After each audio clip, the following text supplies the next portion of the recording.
Meanwhile, lawyers across the country took to the streets Friday to protest against President William Ruto's persistent attacks against the judiciary.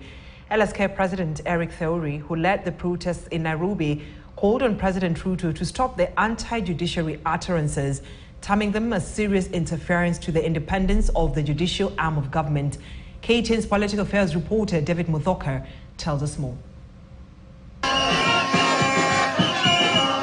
A week after threatening to take to the streets to protest against President William Ruto over his attacks on the judiciary, the Law Society of Kenya made good its threat on Friday.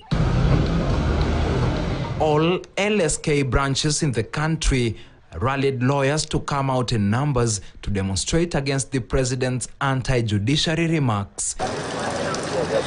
In Kenya's capital, Nairobi, the protest began at the country's apex court, the Supreme Court of Kenya. A procession of more than 100 lawyers and a police escort walked shoulder to shoulder to Parliament buildings, where LSK representatives handed over a petition to Parliament seeking to warn the legislative arm of government against teaming up with the president in attacking the judiciary. The lawyers then proceeded to the office of the president along Harambee Avenue, where they handed over a second petition to the president, who is being accused of unfairly targeting the judiciary after courts slammed the brakes on the implementation of several Ruto's pet projects and choosing to ignore some court orders. What is happening when you tell Kenyans that court orders will not be respected, in essence what you're telling Kenyans is that take pangas and solve problems on your own. Even if he has good plans for the country, the rule of law comes first. It has to be respected. We do not want to fall into anarchy. It is the rule of law that holds this country together. A stool has three legs.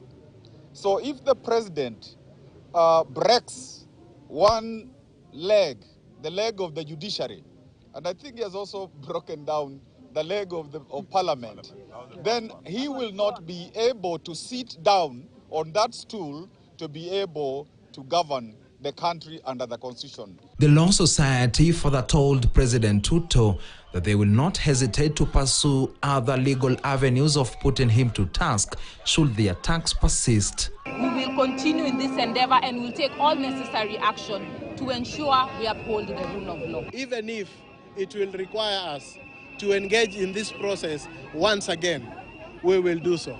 Even if it will require us to go to court to seek enforcement of certain decisions, we will do so. If Kenya gets it wrong and we allow a situation where judges will be intimidated into issuing orders that just favor the executive, then we have lost it. Similar protests were witnessed in Mombasa, Siaya and Kakamega towns. In Kakamega, the lawyers were led by advocate Omwanza Ombati, who warned of anarchy if the attacks continue. Courts operate under the Constitution, the same way as a president, he operates under the Constitution. Several leaders have, however, poured cold water on the demos and asked lawyers to let the government work. This road must be dealt with.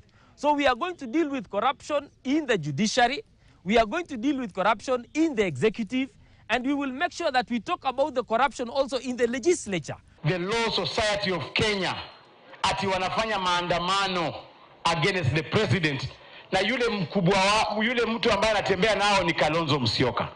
I would like to ask the Law Society of Kenya, differentiate yourself from the political class. The Law Society protests were conducted peacefully in all parts of the country. The 2-hour peaceful protest by the Law Society of Kenya began outside the Supreme Court of Kenya along the City Hallway with one message clear from these lawyers that enough is enough with the utterances of President William Ruto against the judiciary. David Muthoka, KTN News, Nairobi. Still on the same breath, my colleague, our senior political